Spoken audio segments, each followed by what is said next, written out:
We are talking today about Leviticus. I'll throw in there as well. Get in a good church. Full transparency, this is something I've struggled with a lot in the past. I don't know 100% the validity of this. Everybody, thanks for checking out Basically Biblical. We are again in our testimony series. Have on today a friend I've met again through a Facebook group. Her name is Alisha, and she has I think from what I've seen, it's going to be a good testimony, and it's also going to be one that I don't see a lot of people talking about, but I know it's an issue that is fairly pervasive, both inside and outside the church. So I think this is going to be a good one. Before we get into it, though, I'll throw it over to her and allow her to give a brief introduction of herself. So if you want to go ahead. Yeah, thank you so much for having me on today. And to just get to kind of share, I think, my story, my testimony, and really the way the Lord has been working in my life, really probably since the beginning, right? We know that's how He works. He's kind of authored all of our stories. And so I'm thankful to share that. I am Alisha Carlson. I live in Oregon. I've got 2 kids, 13 and 16. I have been married for about 16 years as well. We have a couple of dogs, so that's kind of the basic stuff for me. In terms of kind of where I'm at in life and what I'm doing, I really do feel like the Lord has kind of orchestrated and has laid the steps. So in my profession, I do work that is all around kind of living the non-diet lifestyle. So this is really helping women, especially, and I hope to expand some point to be serving everybody. But right now, the focus is on women and young women and girls, helping them kind of break out of the diet culture, the diet mentality around food, around exercise. But on a deeper level, it really does come down to the core of seeing themselves as valuable and lovable and worthy of love, regardless of what their body looks like or the weight, and really not having that be as big of a part of their identity as the world has made it out to be. All right. So yeah, I think I know your story kind of revolves around or stems out of eating issue, diet issue, however you would want to describe it. But I know just personally, after we got in touch, I was thinking back through, I've known several people that I think have had some issues with this just throughout my life. And it's not something I've really, if it's something that, if there's something you struggle with, typically you're going to pick up more on that if you see it with other people. But even it not being something I was super aware of, I did pick up on it on several individuals. I know at varying lengths, but I do think this is something that is impactful. Even I've got kids. I've got a 13-year-old daughter, and I know even her, like we stay away from a lot of social media and things like that. She really doesn't have a lot of access to much of that. But even with that being limited, I still have seen where she is wanting to do things or, like fairly extreme exercises or like diet restrictions and things like that, that really, I mean, especially at 13 years old, you really shouldn't be focusing on that. So I do think this is an issue that is pretty pervasive through our culture, especially in the West. So looking back to your story, where do you think this kind of really started for you, or what was that? And a lot of times this is a gradual process. It's not just something that you slip into overnight. But what was that process like for you? Maybe what was some of the catalysts that kind of pushed that to where you got to where you realized, this is something I need to deal with, or I need to get help with? Yeah, excuse me. I think when I kind of look back at my life and my story, especially around kind of the dieting and the weight and being hypersensitive or aware of my body and how it, was quote unquote supposed to look. It really stemmed, I think, from a couple of key, probably female figures in my life. And I just remember there being a lot of conversation around weight and bodies. And it seemed like there was always kind of some element of dieting or some element of trying to lose weight or get back to being a certain weight. There was a lot of conversation, not only around what their bodies looked like, but also kind of looking at and either commenting positively and favorably women's bodies that were skinny or thin or kind of lived up to whatever the cultural ideal was then. But then also kind of picking apart other women or commenting on, if somebody had gained weight or if somebody was big or fat or something like that. So I think those were conversations that were being had around me and that I was just kind of absorbing as a kid. And probably really more so in sort of those early or preteen years. I remember conversations or things that my mom would say kind of about her body. And she definitely did not fit within kind of the cultural norm. I think, between her and her sister, what I had heard about them growing up is that my aunt was always kind of seen as the pretty one because she was the skinnier one. And the ironic thing is when I look at my mom's body, my mom was not large. She wasn't fat. She wasn't obese or anything like that. She just didn't, she wasn't as small as my aunt or something like that. And so I think there was some favoritism and some things that happened there within her family. And I think as a result of that, my mom really struggled with how she felt in her body. And that was even kind of subconsciously or subliminally passed on to me, just things that I would hear or ways that I would maybe see her kind of behaving and treating her body. So I think that was one facet of it. I think another facet of it, thankfully, I did not grow up in the time of social media. Lord knows the pressures of just kind of mainstream media through Yeah. magazines or TV or movies was enough. But now, I see my kids kind of growing up in this social media world, and we've tried to do a good job as well of being mindful and guarding what they have access to. But even if your kids aren't on like a social media platform, they have access to Google, they have access to YouTube. And nowadays, all of the content that you would see on like Instagram or something like that is being shared across all of the platforms, right? So I think it's, unless you're just like not allowing your kids to watch TV or be on the computer or anything like that at all, just know that they are going to be exposed to those different outside influences as well.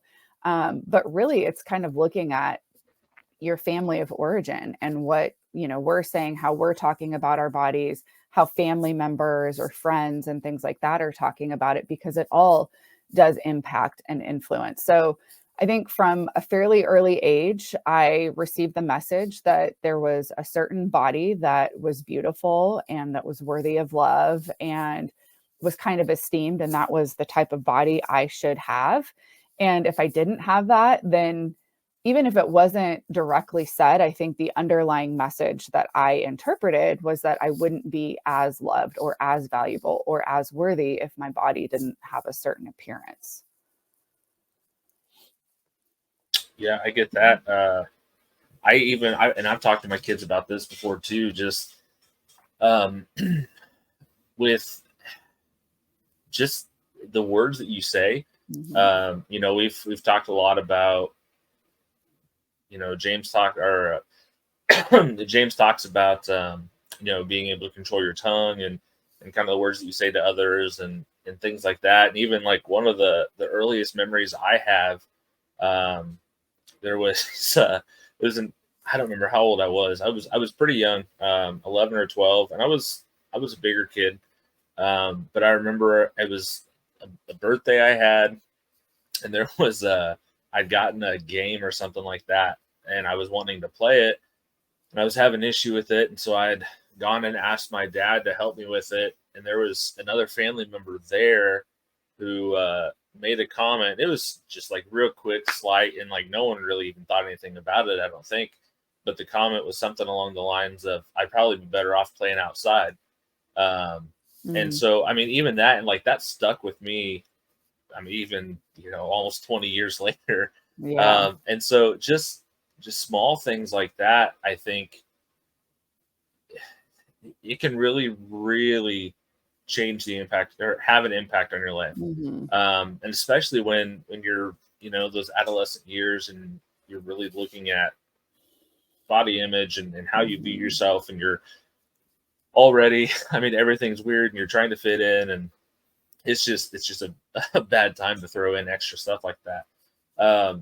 But looking back at your story again, so let's go into you've talked about kind of where this stemmed from, and I think a lot of what you've brought up is pretty typical for a lot Mhm. of people. So looking at that, where did you see finally a a change? Maybe like I said beforehand, there's not usually something that happens like it's an overnight, just boom, you Mhm. were one way and now you're completely different. But usually there's at least a moment where you're like, okay, like I can point back to that. That's where the change started to happen. Mhm.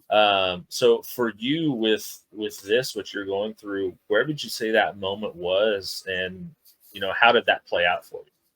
Yeah, I know this moment so clearly because I mean, it was so impactful and it really was pivotal. And I think, like you pointed out, oftentimes change is something that happens gradually. Very rarely do we see God kind of move sort of instantaneous, right? Like that is one Right, of his better qualities is that he's super patient with us, so right, faithful to walk with us. And I think sometimes he does allow us to kind of wander a little bit or to try to figure it out on our own. Um, ultimately, maybe to kind of bring us to this place of recognizing and realizing like we actually can't do it on our own. Unfortunately, sometimes the more painful lessons are the more powerful ones. And I'm thankful now that he's kind of bringing me to this place of wisdom of just being like, yeah, just trust God at his word and really believe that that is his best. But it's taken me, 37, 36 years to kind of come to that. So hopefully I can impart that wisdom to my own kids a little bit quicker and to other people as well. But a lot of that for me was him having to really heal, I think, the way that I thought about him and the way that I then thought about his word, and really trusting and knowing for myself that he is a good and loving God and a good and loving father. Because up until that point, I feel like I could read the Bible, but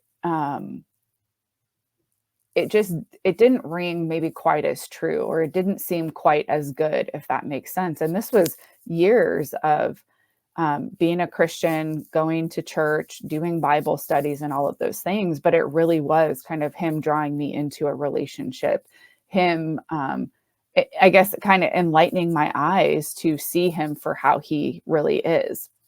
Um, but kind of coming back to that sort of diamond moment that really changed everything. I wish I could remember the specific day. It was either late 2017 or very early 2018. I was standing in my kitchen. I was in, a sports bra and some workout shorts, and I had my camera set up on the counter, and I'm taking before pictures again. And I just remember feeling like a failure. I felt super discouraged, so defeated, and just really like, how is it that I'm in this place again? At this point, I had been kind of on my health and fitness journey for over 10 years. I had done figure competitions. I had ran, 5Ks, 10Ks, half marathons. I had gone back to school, got my degree in exercise science, and had studied nutrition and was even coaching women in some capacity. And it just felt like, why does it feel like I'm constantly in this place of starting over? And this was after a period of almost a decade of losing a certain amount of weight and then keeping it off. But I feel like kind of throughout all of that, it just always felt like I was at war with my body. I was constantly fighting with the scale. It felt like food was this constant struggle, constantly kind of going back and forth between restricting food and really counting my calories and macros until I couldn't take it anymore. And then kind of going on the other extreme only to be like, okay, I've got to start again on Monday, or I'm starting this new program. And it was in this moment of standing in the kitchen. I'm sitting there and I'm like, why does this feel like it's so hard? Like, shouldn't a healthy lifestyle feel as easy as an unhealthy lifestyle? And it really was in that moment that I so clearly heard the voice of the Holy Spirit. And he was like, it's because you've been dieting this whole time and calling it a lifestyle. And for me, like, even as I share that, it just kind of hit something so deep, because I think it was in that moment that I had realized that my entire life was predicated around trying to fit in or conform to whatever the world said or whatever society had said that I needed to be in order to be seen as loved and valued and, worthy of love. And of course, we know, um, we only have any of those things because we're God's children and we're made in his image, and those kinds of things. So I don't ever want to kind of cheapen that, because I think a lot of times, especially in our world right now, there's a lot of promotion and talk about self-love and self-worth and value. And those things are important. Like, God tells us that we are loved and we are valued. And, Right. he tells us all of these things, but it's like, if we don't accept that and see that for ourselves, then it falls on deaf ears. But I think our world has kind of taken that and we've tried to separate it out from God. And so I definitely don't want to do that. But it was really just this moment of recognizing and realizing that so much of my life was consumed with trying to earn love, trying to earn, my value and my worth. And I think, the invitation is that God had already given that to me from the moment that I was born, from the moment that I was conceived. And that really kind of set me, I think, on the path that I am now, where it was like, okay, wait a minute. If I've been dieting this whole time, like, what's the opposite of that? And so that kind of sparked me. I had somewhere heard the term anti-diet and the anti-diet culture and diet culture. Like, those were terms that I was not at all familiar with. But I started to kind of learn about all of this stuff, started to study health at every size and intuitive eating. And again, looking at all of those things, recognizing, that a lot of the information that's out there is not coming from necessarily a biblical worldview. But there was still some value to be gleaned from that. And so that really was kind of the catalyst that started me on the journey of studying diet culture, diet history, human psychology and behavior, and also kind of studying the anti-diet movement. And then finding, that there were things within that I didn't necessarily agree with either, which has really led me to where I am now, practicing and teaching and coaching on, what I believe, like, God, I do feel like, gave me that term, non-diet lifestyle. So that was kind of that big pivotal moment for me. Okay. So as you're talking, it kind of sticks in my head. There is a certain level of self love or even just self appreciation, knowing what your worth is, that is good and we need to have. And I think as you're talking through it, it stuck out to me the idea that Paul talks about, as far as you can not serving two masters, Mhm. not to be subservient to anything except for God. And I Mhm. think a lot of times people will think about that in the form of, like, literally worshiping other gods, or like maybe like like a drug addiction or something like Or that, false religion or or different false things. Yeah. religion. But I don't think a lot of people really think about it in the context of, um, what you eat, what you're consuming, what you're putting into Mhm. your body. Because really, if you don't have some level of self control there, then you are subservient to that. Mhm. And what we know in Scripture too, Paul says that you can't serve two masters, because you will end Mhm. up loving one and hating the other.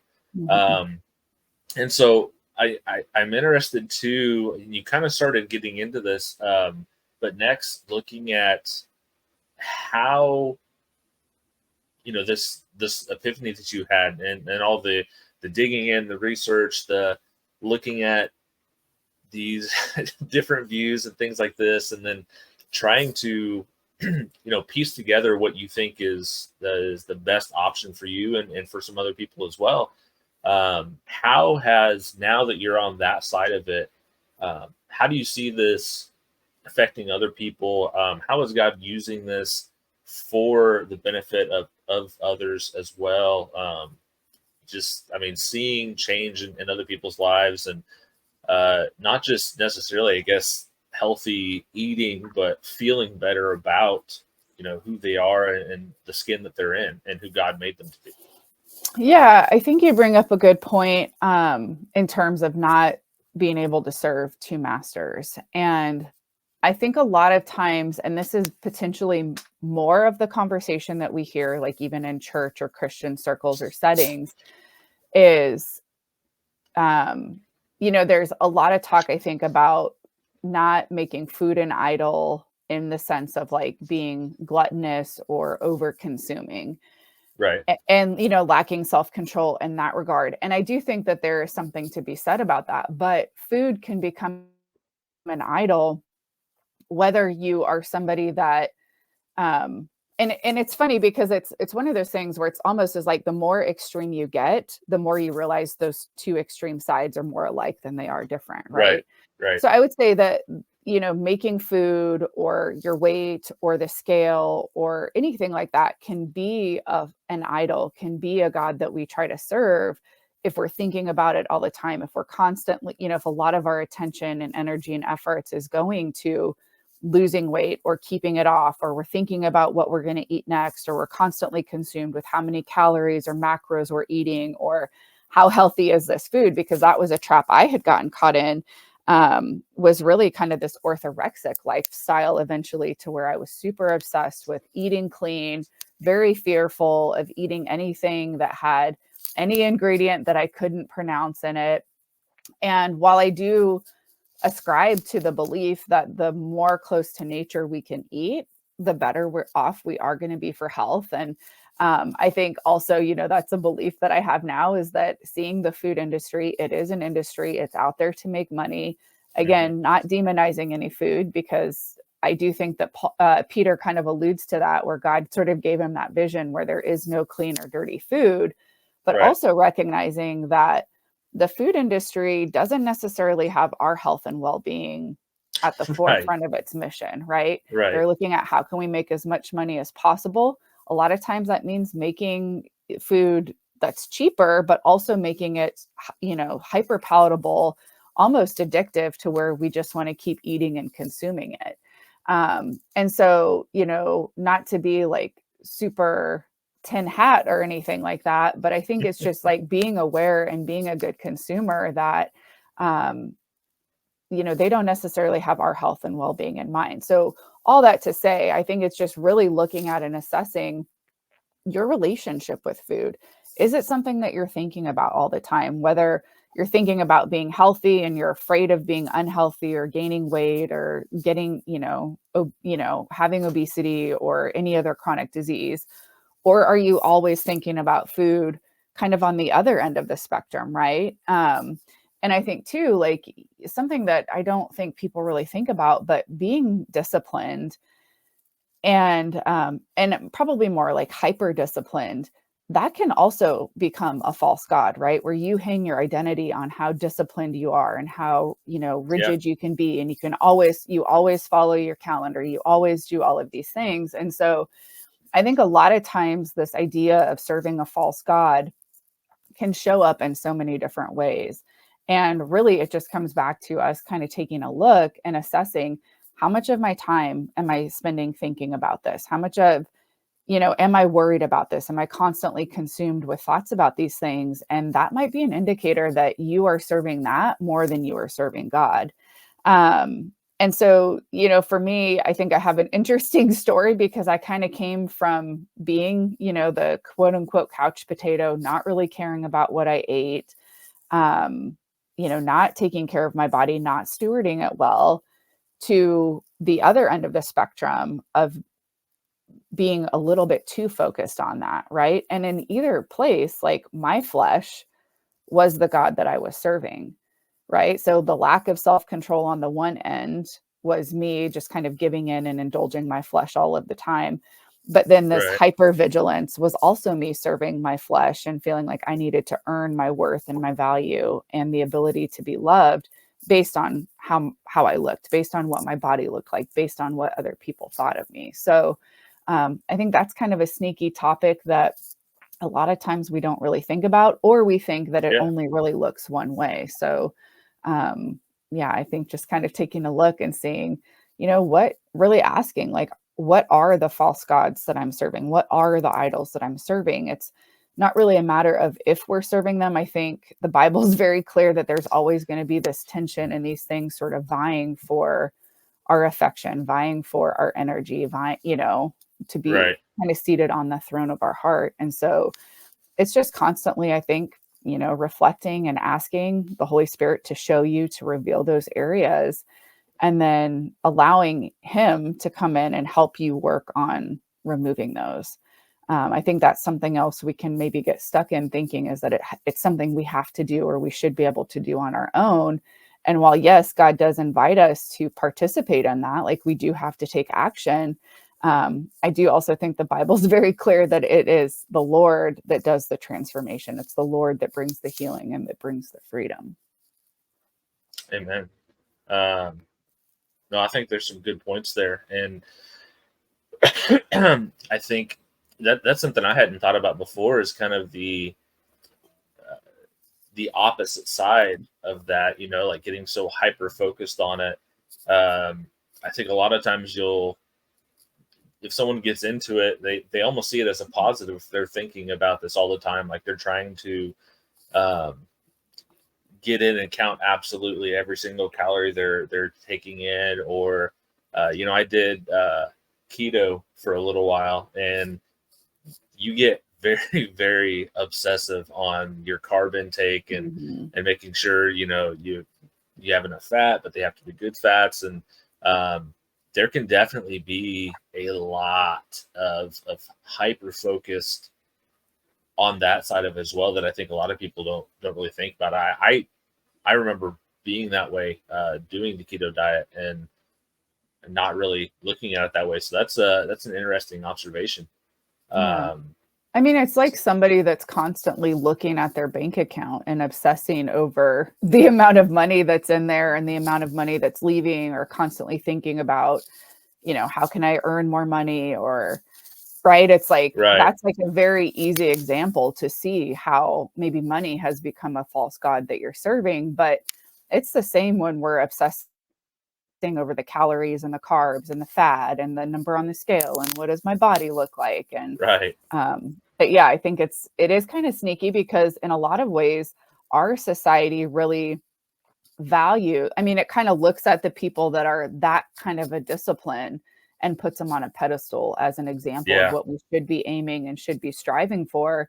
And if you're not doing that, then you're not, like, hitting the mark, or you're not making the cut. But again, kind of going back to scripture, we know that we all miss the mark. We all fall short if we're doing it on our own and in our own strength, regardless of how disciplined or how vigilant you can be.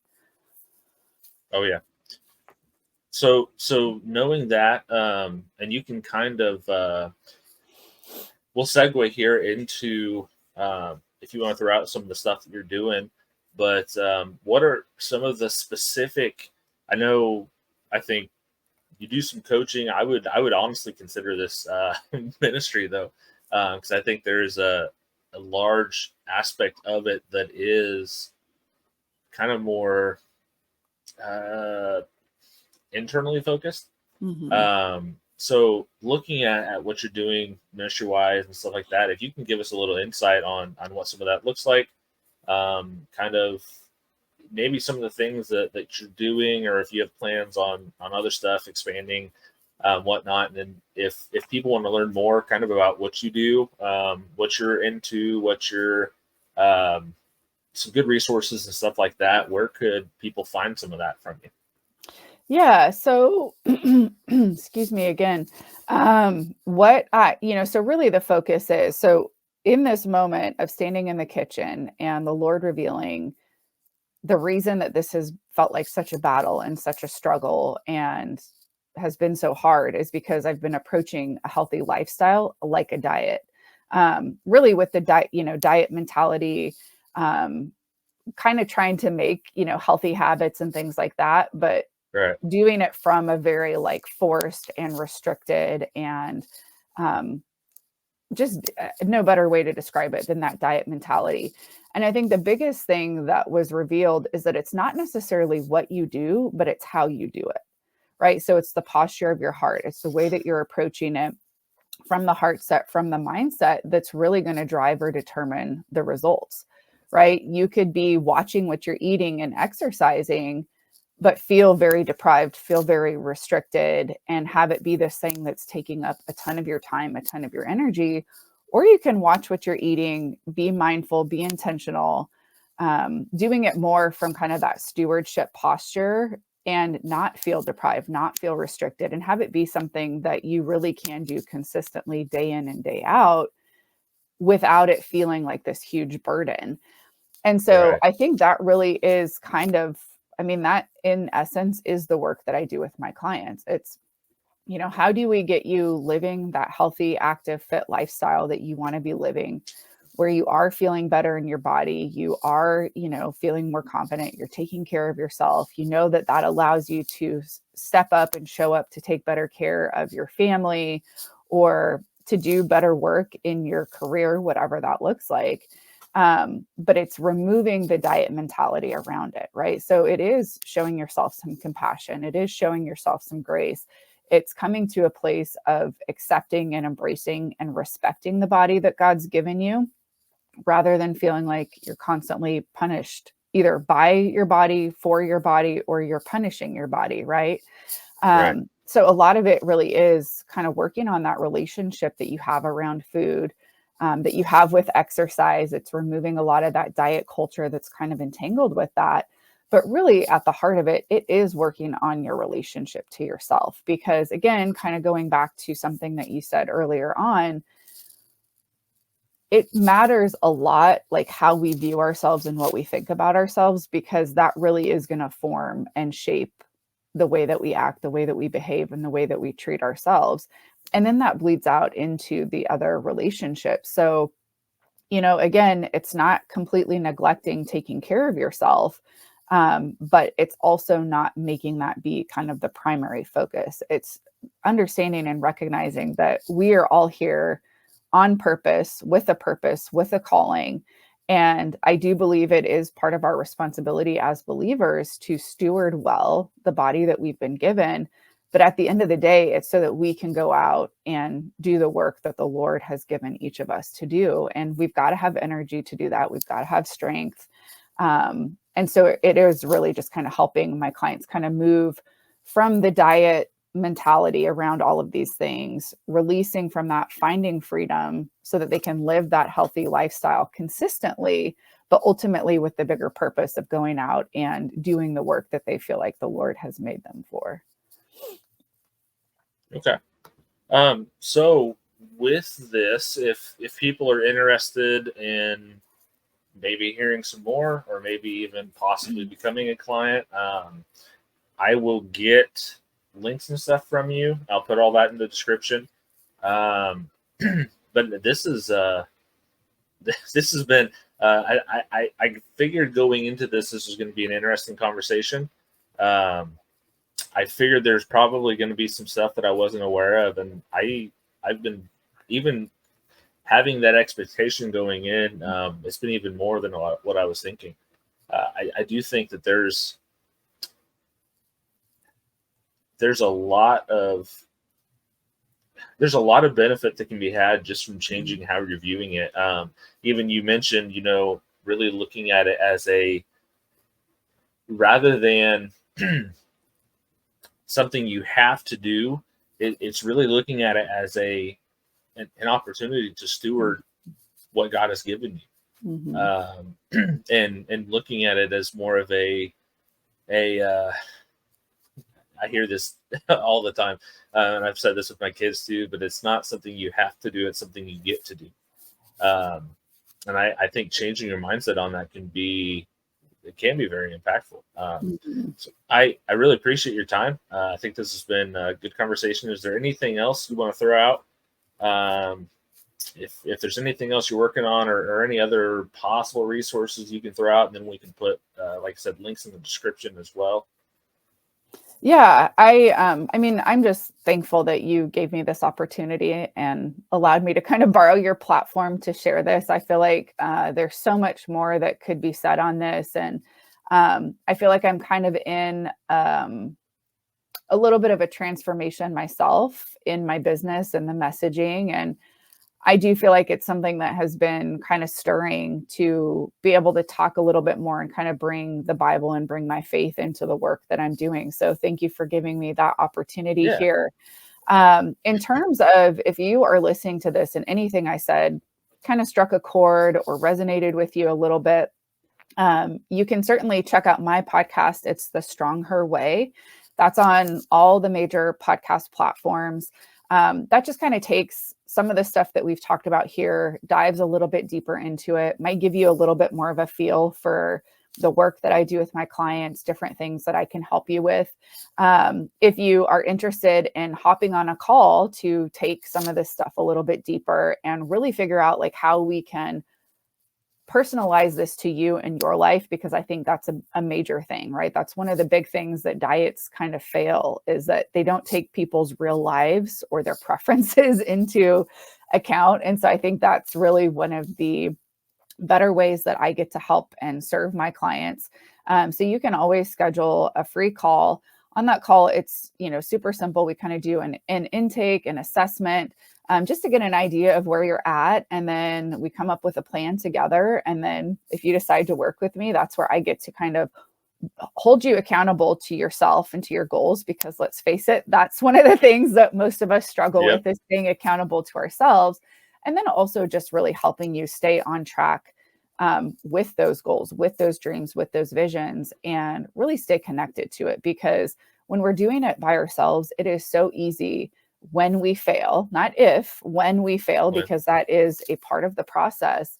And really, I think working with a coach, it's learning how to fail and keep moving, right? So not seeing your failure as something that defines you, but as a necessary part of your journey to help you figure out what eventually does work for you and your body for the long term. Because if it's not something you can see yourself doing forever, then it's going to turn into just another diet. So I would love to invite you to hop on that call. You can go to the Connect page on my website, AlishaCarlson.com. To do that, or you can shoot me a message either on Instagram or Facebook. I'll be sure that you guys have all those links so that it's easy for people to find.